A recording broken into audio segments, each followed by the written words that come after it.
Shalom, kita jumpa kembali dalam Renungan Goshen Mata. Haleluya, jemaat yang dikasihi dan diberkati Tuhan. Renungan pagi hari ini bertema dampak mengenal Tuhan dengan benar. Bacaan firman terambil dari 2 Timotius pasal 1 ayat 12 dalam terjemahan bahasa Indonesia sehari-hari. Demikian firman Tuhan. Itulah sebabnya saya menderita semuanya ini. Tetapi saya tetap yakin, sebab saya tahu betul siapa yang saya percayai. Saya yakin bahwa apa yang sudah Ia percayakan kepada saya, Ia sanggup juga menjaganya sampai pada hari kiamat. Dipastikan bahwa tidak ada orang Kristen yang mau dikatakan belum atau tidak mengenal Tuhan. Dan kalaupun ada yang berani menyatakan seperti itu kepada orang lain, maka kecenderungannya sudah menjadi hakim atas orang lain. Dan Tuhan pun tidak berkenan kita saling menghakimi. Matius pasal 7 ayat 1.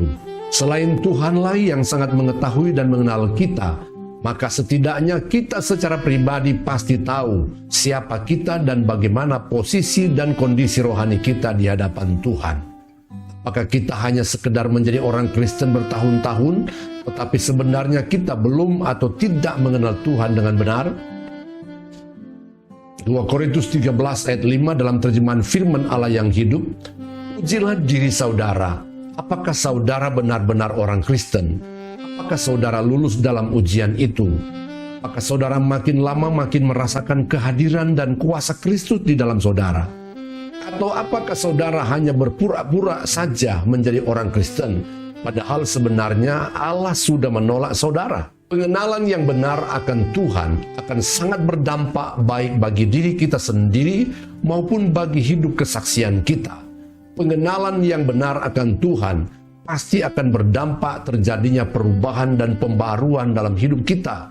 Baik cara kita bertutur kata, cara kita berpikir, cara kita melihat atau menilai, cara kita bertindak dan sebagainya. Sifat, kelakuan, dan karakter kita pasti akan berubah dari hari ke hari.